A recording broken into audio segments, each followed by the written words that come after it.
Once upon a time, in a small village nestled between two great rivers, there lived a young man named Samuel. He was 25 years old, intelligent, hard-working, and full of dreams. But behind his eyes lived a constant storm. Samuel's mind never rested. From the moment he woke up to the moment he closed his eyes at night, thoughts chased him like shadows. He replayed old regrets over and over. He imagined future disasters that hadn't even happened. His heart was always either stuck in yesterday or lost in tomorrow. He couldn't sleep deeply. He couldn't laugh freely.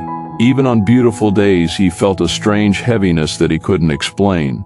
One evening, an elderly neighbor noticed Samuel sitting alone outside, staring at nothing. She said gently, "Samuel, you look like a man carrying the weight of 100 years. Have you heard of the monk who lives in the stone monastery up on the eastern hill? They say he has helped many restless souls find their way back to peace." Samuel had heard whispers about this monk. People called him Brother Anwar, a man who had once lived a fast and ambitious life in the city, but had walked away from it all to live simply, quietly, and wisely. The next morning, Samuel made the long journey up the hill. When he arrived, he found Brother Anwar sweeping the monastery courtyard with slow, deliberate strokes. Every sweep was calm, every movement was complete. The old monk didn't seem to be in a hurry to finish. He swept as if sweeping itself was enough.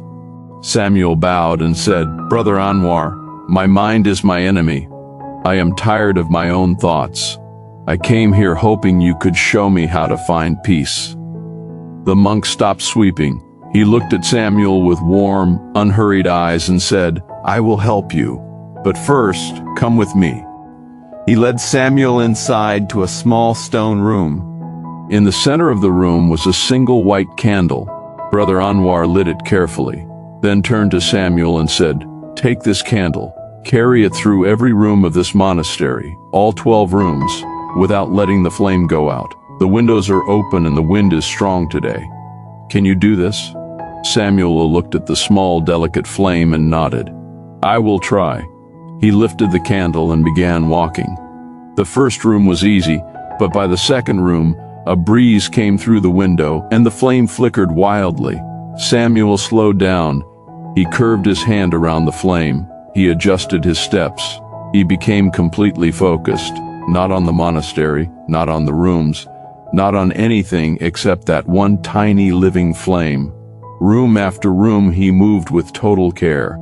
When the wind blew, he didn't panic. He simply responded, gently, quietly, protecting the flame one step at a time. By the 12th room, his hands were steady. The flame was still alive, small, bright, and strong. He returned to Brother Anwar and held up the candle with quiet pride. The monk smiled warmly. "Well done. Now tell me, while you were walking, did you think about your regrets from last year?" Samuel paused. "No, I didn't." "Did you worry about what might go wrong next month?" "No," Samuel said slowly, his eyes widening. "I only thought about the flame." Brother Anwar sat down on a low wooden bench and gestured for Samuel to sit beside him. "That flame," he said quietly, "is your mind when it lives in the present moment. The wind is your past and your future, always trying to blow it out. But when you are fully here, fully now, the flame does not die. It burns steady and clear." Samuel felt something loosen in his chest, something that had been tight for years. "Peace," the monk continued, "is not the absence of problems. It is not something waiting for you at the end of a long road. It is what happens inside you when you stop running away from now. The present moment is the only place where life is actually happening. Everything else is just memory or imagination." Samuel looked at the candle still burning in his hands. "So all this time," he said softly, "I was suffering not from my life, but from my thoughts about my life." Brother Anwar nodded gently. "Now you understand." Samuel stayed at the monastery until sunset. When he finally walked back down the hill, the valley below looked the same rivers, the same trees, the same village. But he was not the same. He walked slowly. He noticed the color of the sky. He felt the ground beneath his feet. He was not in yesterday, he was not in tomorrow, he was simply here.